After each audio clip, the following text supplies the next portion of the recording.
माझ्या महाराष्ट्रातील बांधवांनो, भगिनींनो आणि मातांनो, नमस्कार. जय महाराष्ट्र. हा आपला गेल्या काही दिवसांचा आता रिवाज झालेला आहे. जवळपास दर आठवड्याला किंबहुना एक काही दिवसाच्या कालावधीनंतर मी नियमितपणे आपल्यासमोर येतो आहे आणि आपल्याला धन्यवाद देण्यासोबतच आपल्याला या सगळ्या कोरोनाविरुद्धच्या लढाईत आपण नेमके कुठे आहोत याची माहिती काहीही न लपवता आपल्याला सांगतो आहे.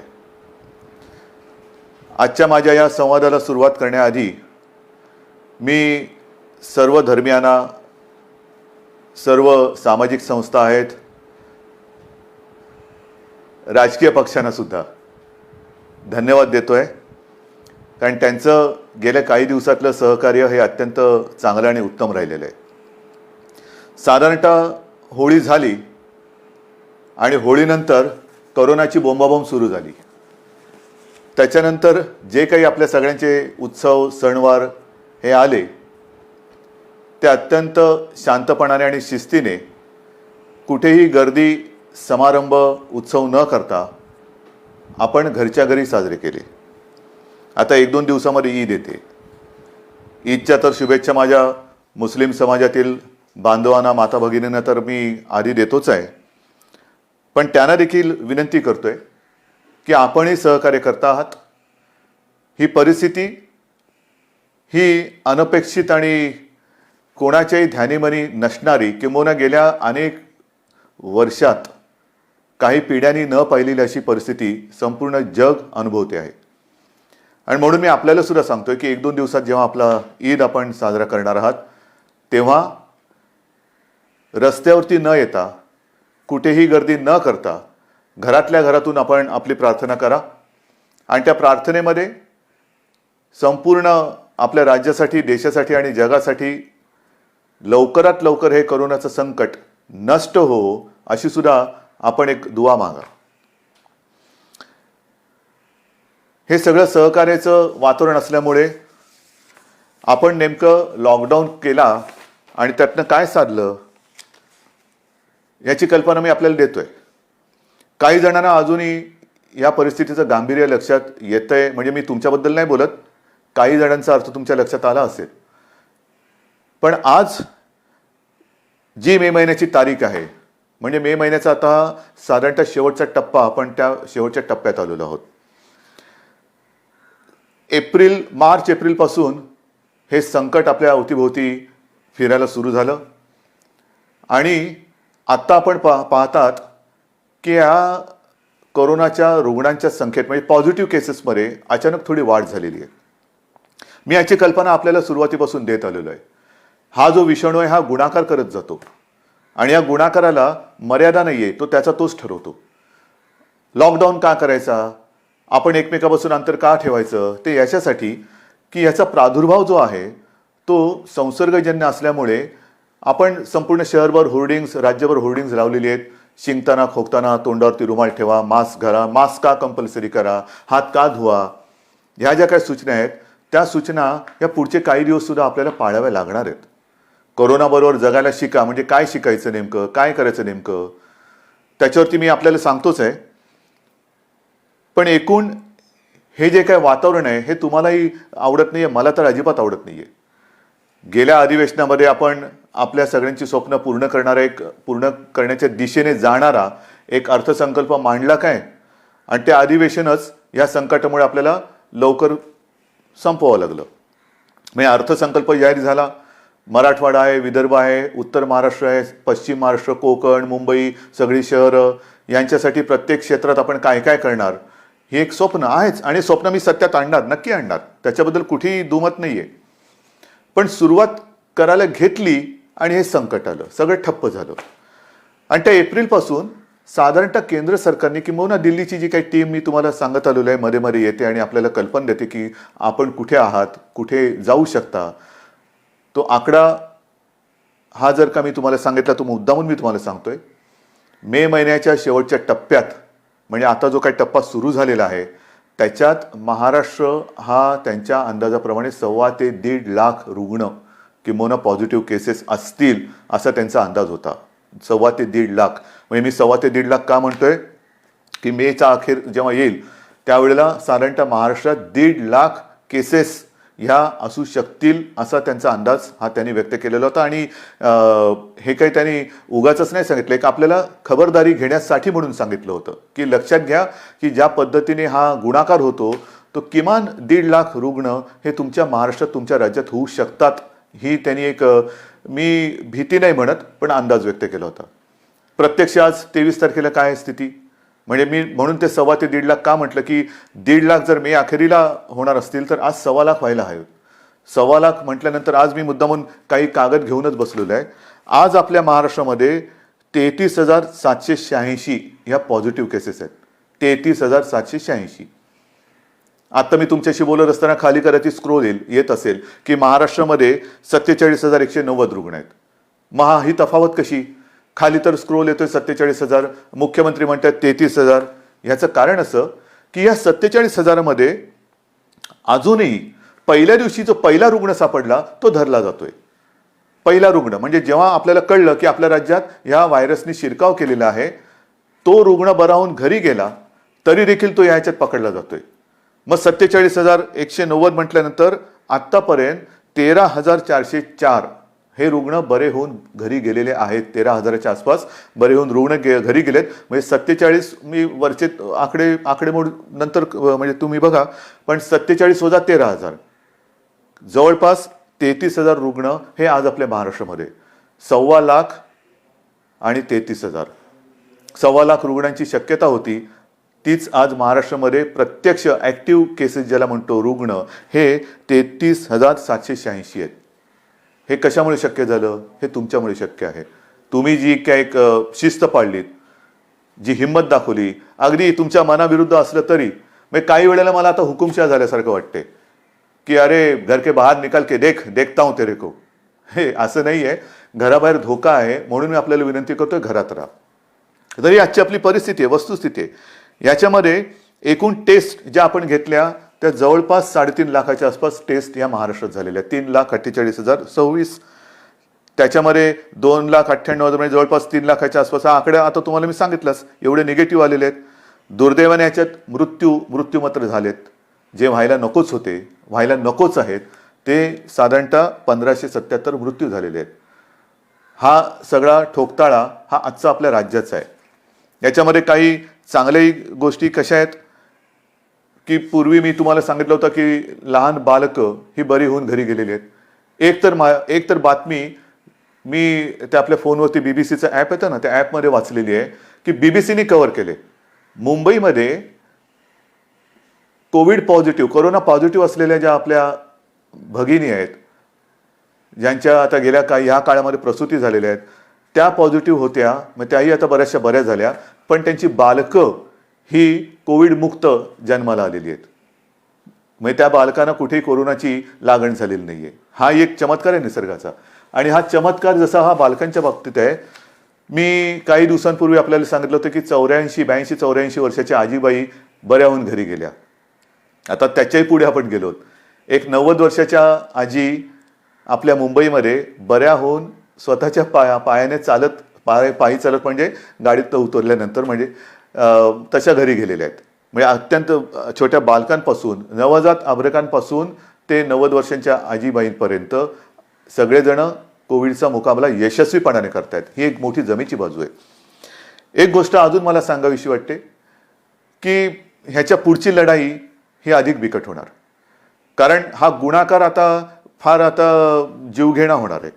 आपल्याकडे काही केसेस वाढणार, जशा आतापर्यंत वाढलेल्या आहेत तशा येत्या काही काळामध्ये या केसेस आणखीन वाढण्याची शक्यता नव्हे तर थोड्या वाढतील. पण घाबरण्याचं कारण नाहीये. आपण मोठ्या प्रमाणावरती आरोग्य सुविधा निर्माण करतो आहोत.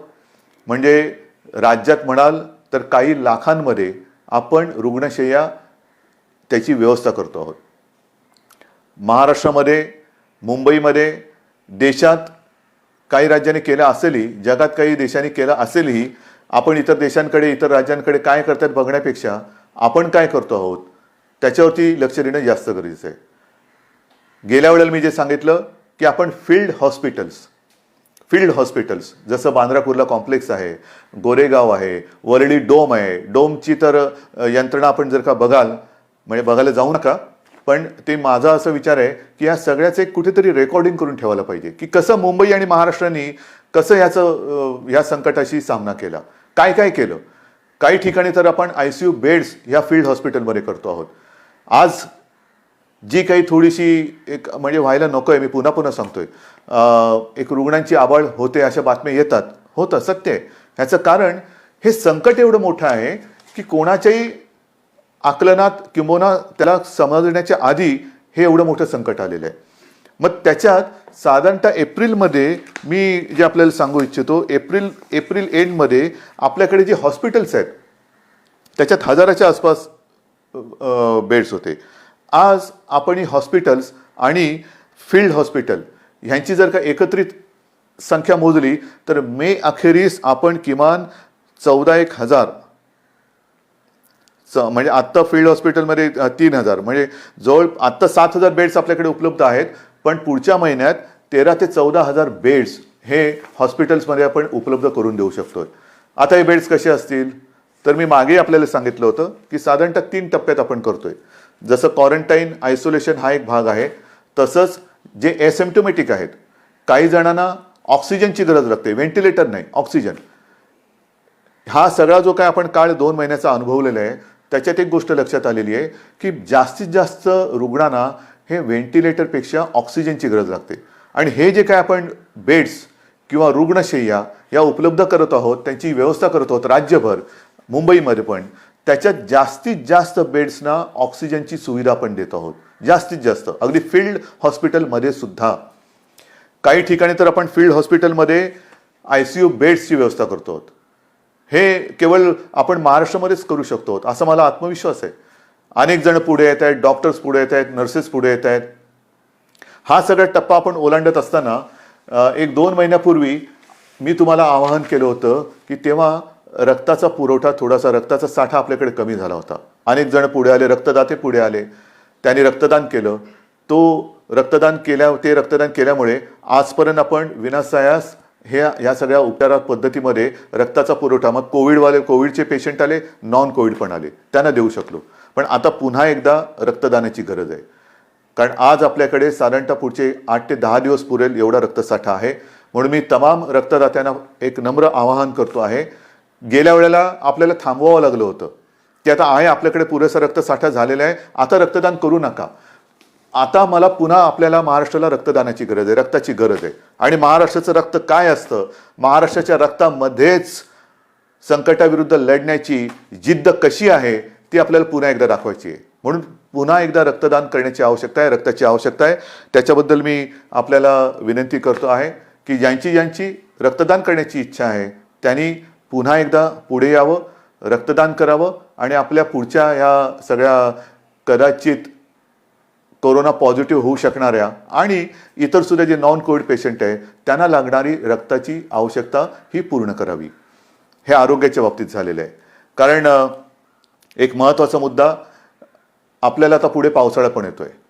काल सुद्धा मी आपल्या डॉक्टरांशी व्हिडिओ कॉन्फरन्स केली. त्या व्हिडिओ कॉन्फरन्समध्ये पाऊस म्हटल्यानंतर पावसाचे साथीचे आजार आले, पावसाची इतर काही सगळ्या गोष्टी आल्या. उन्हाळ्यामध्ये एक वेगळी साथ येत असते, पण ती साथ यावेळेला आली नाही. आपल्या सहकार्यामुळे थ्रोट इन्फेक्शन असेल, उन्हाळी सर्दी असेल, ताप असेल, ही साथ तशी आली नाही. पावसाळ्यामध्ये पुन्हा एकदा खबरदारी घ्यायची. उगाचच भिजणं, उगाचच पावसात मजा करणं, तूर्त काही दिवस ह्या गोष्टी टाळायला पाहिजेत. शक्यतोवर सगळ्याच रोगराईपासून आपल्याला लांब राहण्याची गरज आहे.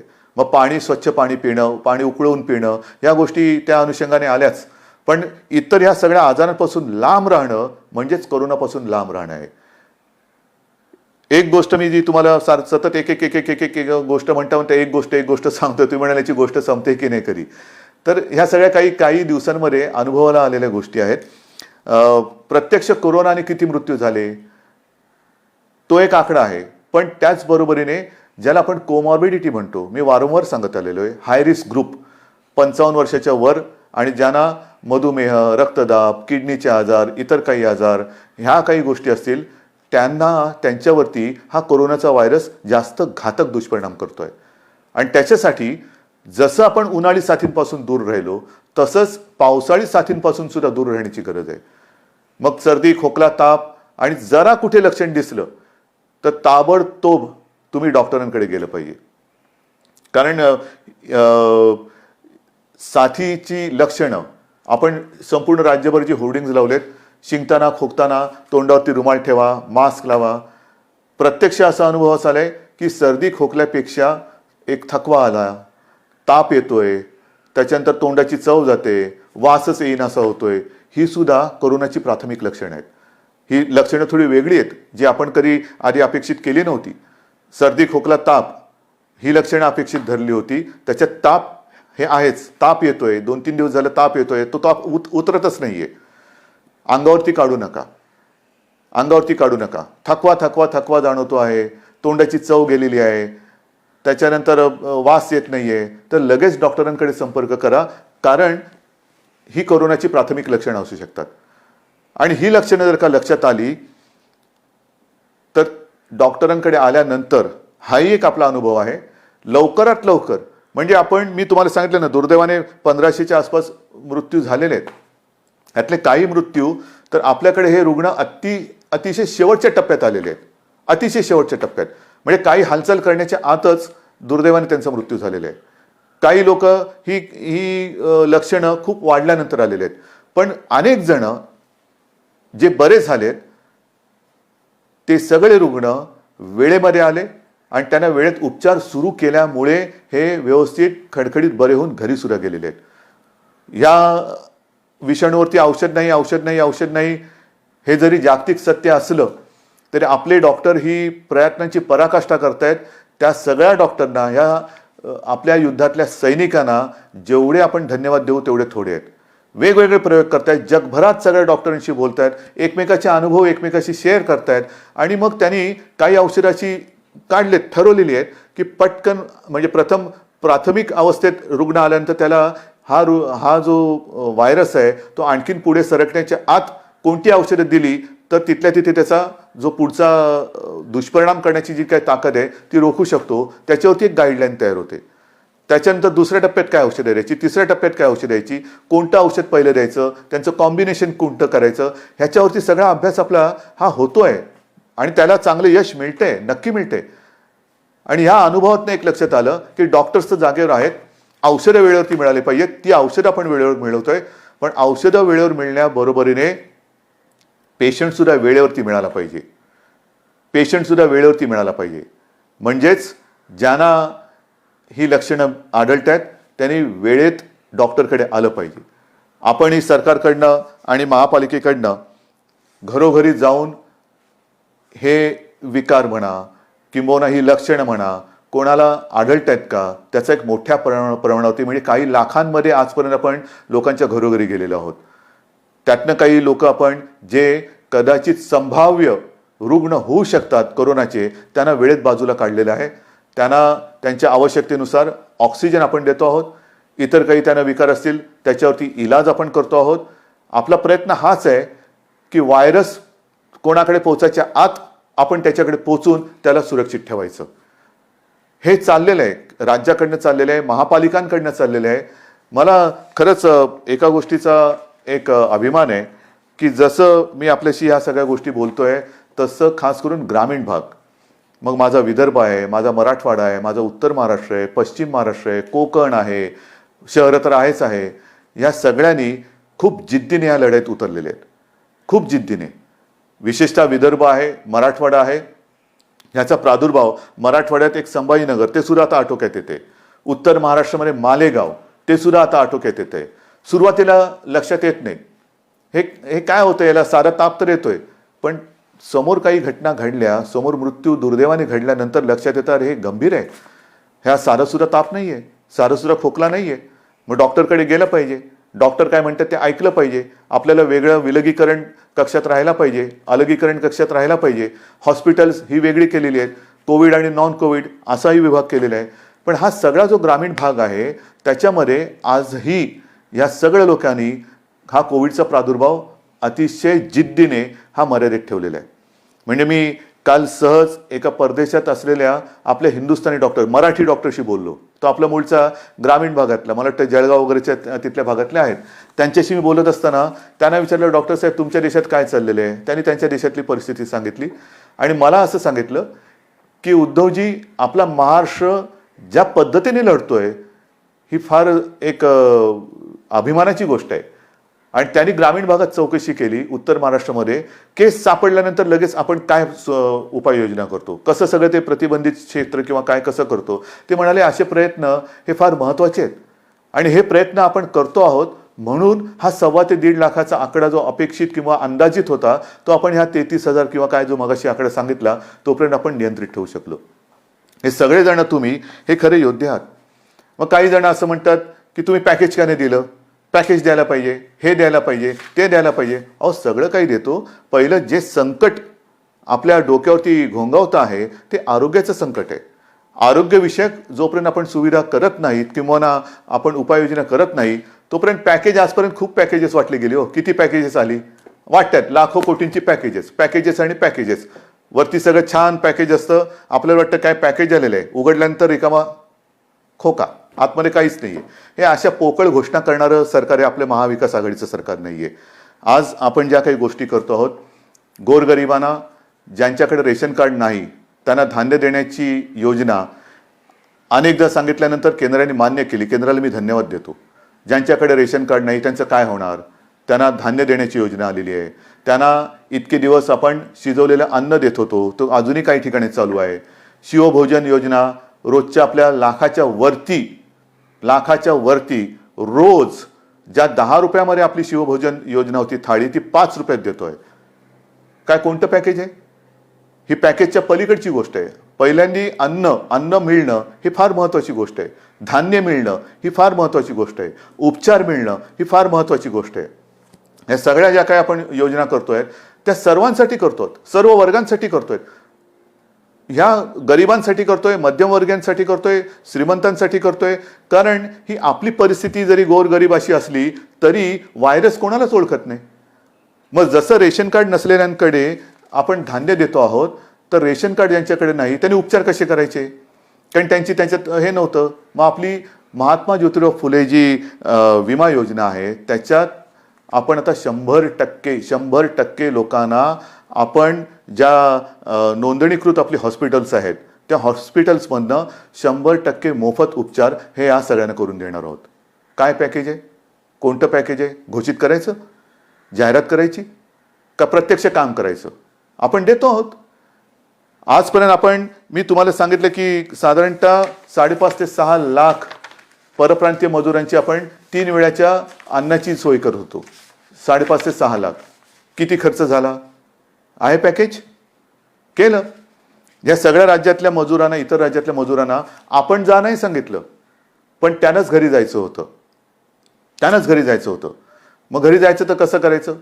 केंद्राने जाहीर केलं. आपण त्यांच्याकडे ट्रेन्स मागत होतो, लॉकडाऊनच्या आधी ट्रेन्स मागत होतो की इतर राज्यातले जे काही मजूर आहेत ते इकडे थांबायला तयार नाहीत, त्यांना घरी जाण्याची परवानगी द्या, आम्हाला ट्रेन्स द्या, आम्ही खर्च करतो, त्यांना जाऊ द्या. दुर्दैवाने किंवा काही कारणं असतील त्यावेळेला ती परमिशन मिळाली नाही.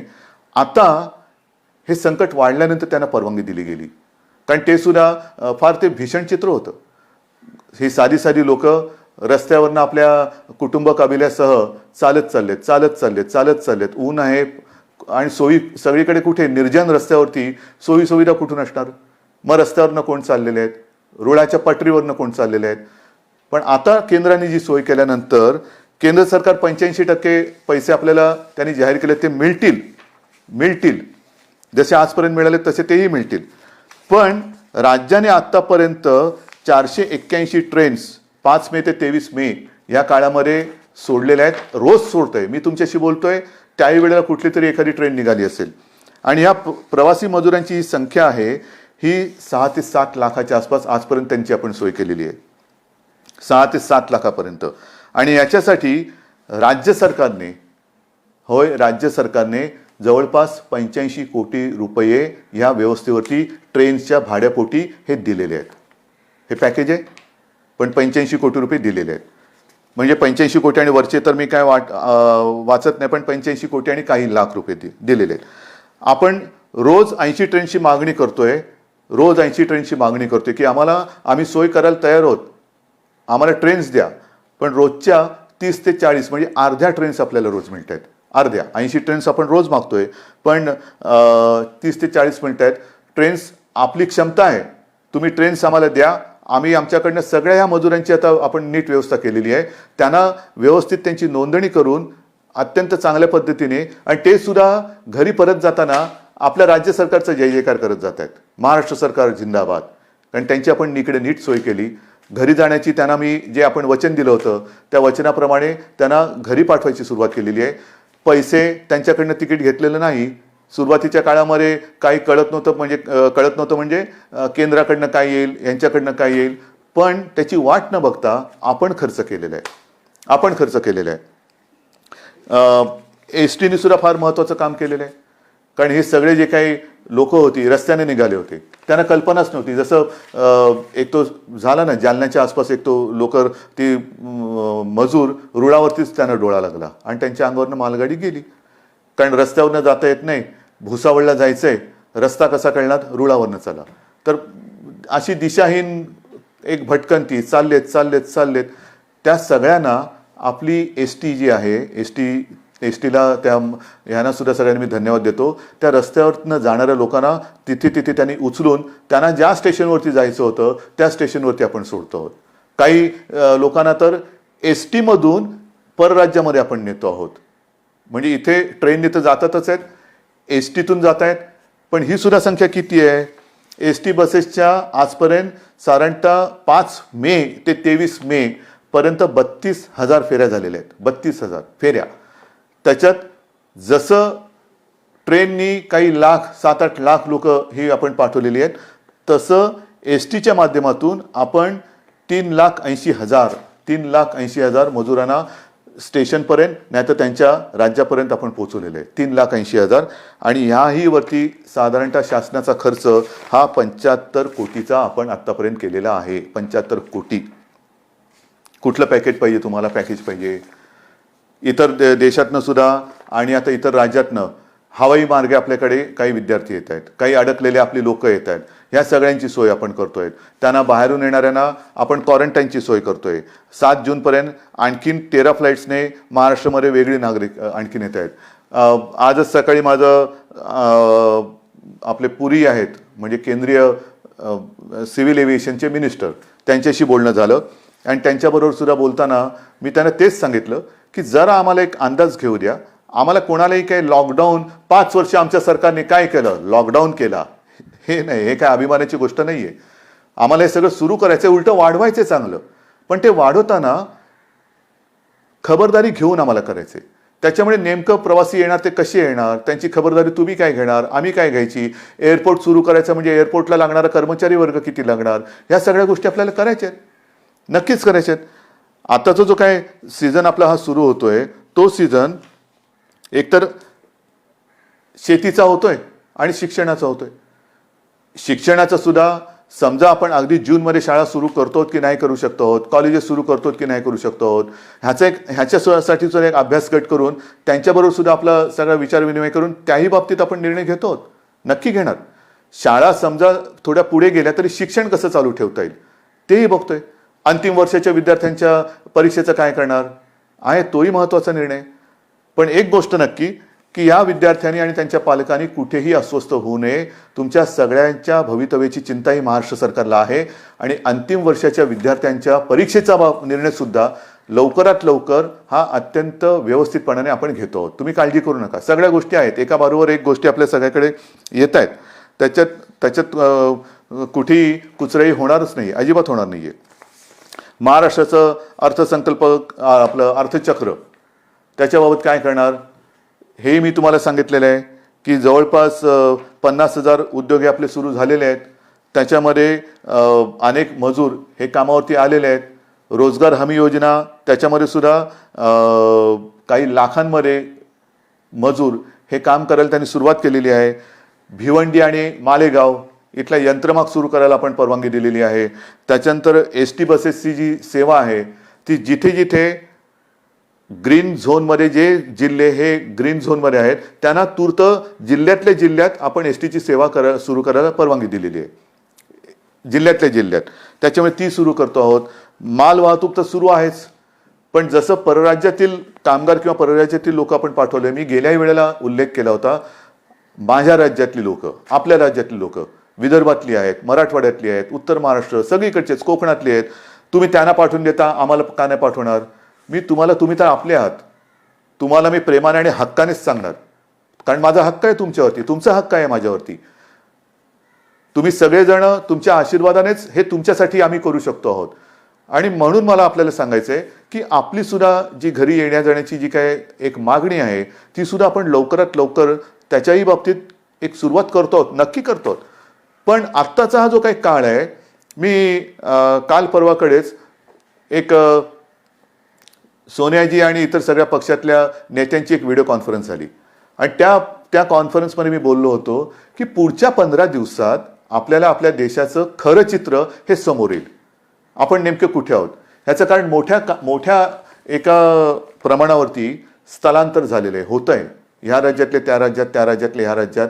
आणि मग प्रत्येक राज्यातल्या आरोग्य सुविधा असतील, इतर काही सुविधा असतील, दुर्दैवाने ह्याच्यातनं कोणी व्हायरस घेऊन गेले असतील, मग हे प्रत्येक ठिकाणी ह्या गोष्टी कशा अशा समोर येतील, त्याच्यानंतर आपल्याला देशाचं चित्र समोर येईल. आणि म्हणून अंतर्गत आपल्या राज्यातली, इथल्या जिल्ह्यातली, तिथल्या जिल्ह्यात जी काय प्रवासी करणाऱ्यांची इच्छा आहे त्यांना काही प्रमाणात तर आपण मुभा दिलेली आहे, पण मोठ्या प्रमाणावरती मुभा त्याच्यात सुद्धा जसं हे एवढे लाख लोक आपण बाहेर पाठवले तसे आपली सुद्धा नीट आपण कुठे जाणार, काय जाणार, सुरुवातीचे काही दिवस, रोजचं नाहीये, काही दिवस आपण ह्या गोष्टी करून त्याची सुद्धा परवानगी देण्याचा आपण विचार करतो. काही भागात आपण दुकानं उघडतो आहोत, काही भागात आपण ऑफिसेस उघडतो आहोत, हळूहळू या गोष्टी आपण करतो. म्हणून अर्थचक्र हे मागेही तुम्हाला सांगितलं की 50,000च्या आसपास उद्योग सुरू झालेत, 70,000च्या आसपास आपण उद्योग सुरू करायला परवानगी दिलेली आहे, पण प्रत्यक्ष 50,000 सुरू झालेत आणि 6 लाख कामगार हे राज्यभरात हे कामावरती रुजू झालेले आहेत. चित्रीकरण सुरू करण्यासाठी सुद्धा मी आपल्याला मध्ये आपण वाचलं असाल की नाट्यगृह आहे, नाट्य रंगभूमी आहे आपली, मराठी चित्रपटसृष्टी, त्याच्याबरोबर हिंदी चित्रपटसृष्टी, टी व्हीवरच्या मालिका आहेत, त्यांच्याबरोबर बैठका चालू आहेत. त्यांच्यामध्ये सुद्धा काही ठिकाणी त्यांनी आम्हाला सांगितले की ग्रीन झोनमध्ये आम्हाला पावसाळ्यापूर्वी शूटिंग करायला मिळेल का, आम्ही सगळे नियम, सगळ्या गोष्टी आहेत त्याचं कटाक्षाने पालन करून, कारण आम्हालाही आमची काळजी आहे, साहजिकच आहे, हे फार महत्त्वाचं आहे. काळजी फक्त आम्ही कोणी ह्यानी त्याची घ्यायची ह्याच्यापेक्षा स्वतःची काळजी स्वतः घेणं हे फार महत्त्वाचं आहे.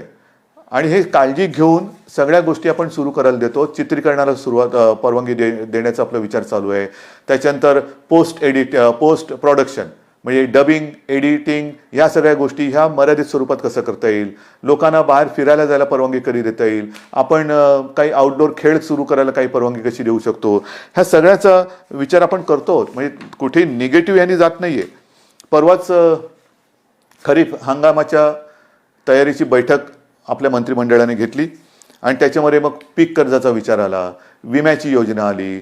एक नवीन आपण प्रयोग ह्या निमित्ताने करतो आहोत की शेतकऱ्याला बांधावरतीच बी बियाणं, खतं हे कशी उपलब्ध करून देता येतील. कारण आपण पहिल्या दिवसापासून शेतीच्या कामाला कुठेही अटकाव केलेला नाहीये, ना शेतीला केला, ना शेतीविषयक म्हणजे अन्नधान्य असेल, भाजीपाला असेल त्याला कुठे अटकाव केला, किंवा शेतीला लागणाऱ्या अवजारांनाही कुठे आपण अटकाव केलेला नाहीये.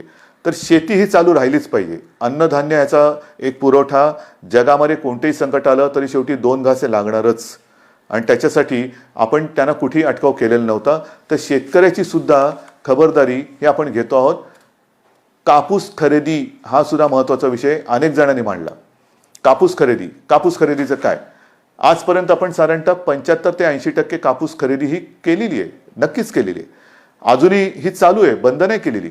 मग कापूस खरेदी जशी सुरू आहे, जसं विदर्भ, मराठवाडा आणि उत्तर महाराष्ट्रातले माझे सगळे शेतकरी ह्याच्यात जास्तीत जास्त कापूस उत्पादक आहेत, त्यांची जशी आपण एक हे बघतो आहोत, तसं दूध काय करणार, दुधाचं काय करणार, इतर अन्नधान्य जे काय आहे, मका असेल, इतर असेल, काही असेल, हे कसं करणार, त्याच्या बाबतीत म्हणजे पूर्ण विचार करतो. शिक्षणाच्या बाबतीत करतो आहोत, कृषीच्या बाबतीत करतो आहोत, अर्थ खात्याच्या बाबतीत करतो आहोत आणि हे करताना आरोग्याचा विचारसुद्धा आपण करतो आहोत, कारण तो महत्त्वाचा आहे. तो महत्त्वाचा आहे. आपण मागे मी तुम्हाला सांगितलं होतं सर सलामत तो पगडी 50. तर पहिलं आपण शाबूत राहायला पाहिजे, त्याच्यानंतर पुढच्या गोष्टी करू शकतो. काही ठिकाणी आरोग्य सुविधा आपल्याला वाढवायला लागतात. इतरत्र महाराष्ट्रामध्ये आपण तशा परवानग्या दिलेल्या आहेत. विदर्भात आहे, मराठवाड्यात आहे, उत्तर महाराष्ट्रात, म्हणजे टेस्टिंग लॅब, टेस्ट करण्यात चाचणी केंद्र ही वाढवतो आहोत आणि त्यांना तशा सुविधा आपण वाढवून देतो आहोत. कोकणामध्ये सुद्धा रत्नागिरीत ह्या टेस्ट लॅबसाठी आपण परवानगी दिलेली आहे. त्याच्यासाठी तिकडे मी मागे कोकणात गेलो होतो. सिंधुदुर्गामध्ये मी बोललो होतो की व्हायरॉलॉजी लॅब ही लवकरात लवकर आपण स्थापन करू. तर त्या लॅबला सुद्धा आणि ह्या टेस्टिंगसाठी सुद्धा आपण परवानगी दिलेली आहे. म्हणजे कोकणात सुद्धा आपण ही गोष्ट करतो आहोत. एकूणच काय तर सगळीकडे ह्या गोष्टी सर्व बाजूने करतोय. धान खरेदी सुद्धा त्याच्याही बाबत संपूर्ण खरेदी करणार. काही कोणाला आम्ही वारंवार नाही सोडत. धानाचं असेल, मक्याचं असेल, याचा असेल, त्याचा असेल, सगळ्या शेतकऱ्यांना आपण आधार देतो आणि आधार देणार आहोत. हे आत्तापर्यंत सगळं तुम्हाला मी सांगितलेलं आहे. कुठेही कोणालाही आपण वाऱ्यावर सोडत नाही. अजूनही माझं मत प्रामाणिकपणे असंच आहे की हा एक संकटाचा काळ आहे. कोणीही राजकारण करू नये, अजिबात करू नये. राजकारण जर का सुरू केलं, मग तुम्ही केलं म्हणून आम्ही केलं, तुम्ही केलं तरी आम्ही नाही करणार, कारण आमच्यावरती महाराष्ट्राची जबाबदारी आहे. आमच्यावरती महाराष्ट्राची जबाबदारी आणि आमच्यावरती महाराष्ट्राचा विश्वास आहे. जबाबदारी नक्की आहे, पण त्याहीपेक्षा महाराष्ट्राचा विश्वास हा आमच्यावरती जास्त आहे आणि त्या विश्वासाला मी कधी तडा जाऊ देणार नाही, अजिबात नाही. तुम्ही काही बोला, मी प्रामाणिकपणाने काम करतोय. माझे सहकारी, माझं मंत्रिमंडळ प्रामाणिकपणाने काम करतंय. महाराष्ट्र सरकार प्रामाणिकपणाने काम करतंय. कृपा करून कोणीही ह्याच्यात राजकारण करू नये, कारण मी जे प्रामाणिकपणाने सांगतोय की केंद्र सरकार मदत करतं आहे. काही गोष्टी ज्या आम्हाला उणिवा भासतात, जरूर भासतात. जसं पैशाची भाग आहे, जीएसटीचा मुद्दा आहे, अजूनही पैसे यायचे आहेत, मारू बोंब. इतर काही राज्य सरकारचे पैसे केंद्राकडे अडकलेले आहेत, करू ठणठणाट. सुरुवातीला जसं पीपी किट येत नव्हते, औषधाचा काही बाजू अजूनही थोडासा तुटवडा आहे, करू बोंब, करू मारू. रेल्वेचे पैसे अजून आलेले नाहीत. हे अशा नुसत्या जर का गोष्टी आपण बोलायला लागलो तर ही माणुसकी नाहीये, माणुसकी नाहीये. मी मागेही बोललो होतो की आता माणुसकी हा सगळ्यात मोठा धर्म आहे. सगळे जात पात धर्म, सगळे सणवार, आपले उत्सव हे जर का घरातल्या घरात साजरे करणार असतील तरी ते घरात आपण साजरे करतायत. म्हणजे मोठे मोठे उत्सव हे सगळी लोक, आता पुढच्या महिन्यात वारी येते, त्यांच्याही बरोबर माझी बोलणी सुरू आहे. हे सगळे लोक मदत करत असताना फक्त राजकारण म्हणून राजकारण करायचं हे महाराष्ट्राच्या संस्कृतीला शोभेचं नाहीये, अजिबात नाहीये. ठीक आहे, मी महाराष्ट्र जपतो, महाराष्ट्राची संस्कृती जपतो, महाराष्ट्राचे संस्कार जपतो, म्हणून माझ्या संस्कारात, माझ्या संस्कृतीत या अडचणीच्या वेळेला राजकारण करणं हे बसत नाही. मी राजकारण करणार नाही, अजिबात करणार नाही. लॉकडाऊन 31 तारखेपर्यंत लॉकडाऊन आहे. 31 तारखेनंतर लॉकडाऊन राहणार की उठणार, मला आपल्याला नेमकं सांगायचंय. लॉकडाऊन राहणार का उठणार हा नुसता हो किंवा नाही असा विषय नाहीये. सुरुवातीला जसं मी आपल्याला सगळ्यांना सांगून हळूहळू हळूहळू हळू करत एक एक गोष्टी मी बंद करत गेलो. हळूहळू आपण एक एक गोष्टी बंद करत गेलो. अचानक लॉकडाऊन करणं आणि अचानक लॉकडाऊन उठवणं म्हणजे एकदा पायावर कुऱ्हाड मारली, एका पायावर मारली, दुसऱ्याही पायावर मारा, तसं नाही करायचं. आपण आता लॉकडाऊनच्या एका या दुसऱ्या तिसऱ्या फेजमध्ये जातो आहोत. कोरोनाचा व्हायरस हा जोरात गुणाकार करायला लागलेला आहे.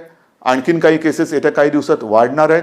त्या केसेससाठी आपण ह्या मोठ्या फील्ड हॉस्पिटलची आणि इतरत्र सगळीकडे, ठाण्यापासून सगळीकडे सुविधा निर्माण करतो आहोत. डॉक्टर्सना सांगतो आहोत, काही नर्सेस त्यांना सुद्धा मी सांगतो की आपण अजिबात काळजी करू नका. डॉक्टर्स, आरोग्य सेवक, जीवनावश्यक सेवेसाठी जो कर्मचारी वर्ग आहे, आपण अजिबात काळजी करू नका. तुमच्या सगळ्यांची जबाबदारी घ्यायला महाराष्ट्र सरकार समर्थ आहे. कृपा करून कोणीही आपली कामं सोडून जाऊ नका. तुम्ही तर जाऊ नकाच, आणखीन आपल्याला मदतीला जे कोविड योद्धा आहेत ते सुद्धा येत आहेत, ते सुद्धा येत आहेत. आणि म्हणून मला असं वाटतं लॉकडाऊन अचानक लावणं हे जसं योग्य नाही, तसंच लॉकडाऊन अचानक उठवणं, त्याच्यापेक्षा आता लॉकडाऊन हा शब्द वापरू नका, अजिबात नाही. लॉकडाऊन शब्द बाजूला ठेवा.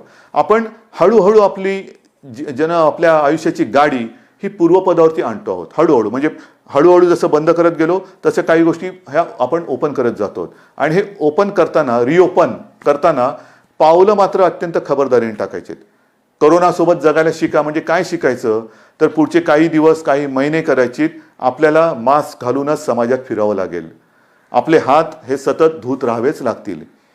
हात धुत राहावे लागतील. त्याच्यात साहजिकच आहे, बाहेर गेल्यानंतर सॅनिटायझरची बाटली ही आपल्या जवळ बाळगणं आलं. मोबाईल फोन करायची इकडे तिकडे झालं तरी चालेल, पण सॅनिटायझर हा लागणार. हात स्वच्छ धुत राहणे, सतत तोंडाला हात न लावणे, त्याच्यानंतर एकमेकापासून थोडं अंतर राहणे, खोकताना शिंकताना काळजी घेणे, रस्त्यावरती थुंकू नये.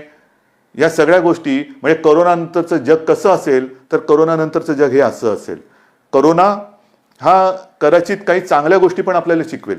म्हणजे स्वतःची काळजी कशी घेणं, जे आजपर्यंत आपण बाळगतच नव्हतो. काम काम काम एवढं काम करायचो की त्याच्यामध्ये त्या ताणतणावामध्ये कधी मधुमेह होतोय, कधी रक्तदाब वाढतोय, कधी काय होतंय. या करोनाने मी म्हणेन थोडंसं करोनाकडे आपण पॉझिटिव्हली बघूया. काय शिकवलं करोनाने? जगायचं कसं, स्वतःची काळजी घ्यायची कशी, स्वच्छता टापटीप पाळायची कशी, एकमेकापासून थोडंसं एक आदराने अंतर ठेवून राहायचं कसं, या सगळ्या गोष्टी करोना आपल्याला शिकवतोय. या जर का आपण शिकणार नसू तर करोनाचं संकट तर जाईल, नक्की जाणार, नक्की घालवणार, पण त्याच्याही पुढे वेगळं संकट आलं तर काय. म्हणून हे जे संकट आहे ही इष्टापत्ती मानून आपण आपल्या आयुष्याला एक वळण देऊया. काही गोष्टी करताना जसं इलाज नसतो हाही भाग आहे. तुम्ही म्हणाले बोलायला सोपं आहे, हो करायला काय, पण ह्याही गोष्टी आपण पुढे प्लॅनिंग म्हणून काय करता येईल तोही विचार करतो आहोत. आणि म्हणून मला असं वाटतं की लॉकडाऊन हा आपण हळूहळू नक्की उठवायला लागलेलो आहे. जसं मी तुम्हाला सांगितलं, उद्योगधंद्यामध्ये 70,000ला परवानगी दिली, 50,000 उघडले गेलेत, 5-5.5 लाख लोक कामावर आलेत. रोजगार हमी योजनेत जवळपास 6-7 लाख मजूर कामावरती आलेत. काही ऑफिसेस उघडतोय, काही भागामध्ये दुकानं उघडतो आहोत. मुंबईमध्ये सुद्धा हळूवार काही गोष्टी आपण आता हळूहळू उघडायला सुरुवात करतो आहोत. म्हणजे आता लॉकडाऊन हा शब्द बाजूला ठेवा, हळूहळू आपण काय उघडत जाणार त्याची यादी ही मी आपल्याला देत जाईन. पण ती दिल्यानंतर एक अट माझी राहणार आहे की मी तुम्हाला म्हणजे सरकारने परवानगी दिल्यानंतर आम्ही बघणार. गर्दी झाली तर दुर्दैवाने परत बंद करावं लागेल. गर्दी नाही करायची, अजिबात गर्दी करायची नाही. सगळ्यांना सगळ्या गोष्टी मिळणार. अगदी एखादं दुकान उघडलं म्हणजे झुंबड केली पाहिजे नाही. एकदा उघडलं की पुन्हा बंद होता कामा नये. ह्याची खबरदारी सरकारने आणि सरकारपेक्षाही तुम्ही घ्यायची आहे. एक अंतर ठेवा, लाईन लावा आणि जे काय आपलं आयुष्य सुरळीत सुरू होतंय ते सुरळीत असंच चालू ठेवा. आणि त्याच्यासाठी मला खात्री आहे जसं सहकार्य तुम्ही आजपर्यंत दिलेलं आहे तसंच सहकार्य यापुढे सुद्धा जनजीवनाची गाडी ही परत आपल्या एका रुळावरती आणण्यासाठी आपण सगळे मदत कराल. अजूनही येथे काही दिवस कोणतेही धार्मिक उत्सव, सण वार, राजकीय, सामाजिक सभा समारंभ, गर्दी करणं याला ही बंदी आहेच. आपण सर्व धर्मियांनी आजपर्यंत जे मला सहकार्य केलेले, सरकारला सहकार्य केलेले आहेत, आपले सगळे सण वार उत्सव हे घरातनं साजरे करा. आणि प्रत्येकाने आपापल्या ईश्वराकडे, अगदी मुसलमानाने म्हणून आपल्या अल्लाकडे, ख्रिश्चनाने म्हणून आपल्या जिजसकडे सगळ्यांनी प्रार्थना करा की लवकरात लवकर हे जग ग्रासून ज्यांनी या संकटाने टाकलेलं आहे त्या संकटाला नष्ट करून आम्हाला सुखाचे, आनंदाचे आणि निरोगी आरोग्याचे दिवस, आयुष्य पुन्हा एकदा जगायला मिळो ही प्रार्थना करा. जय हिंद, जय महाराष्ट्र.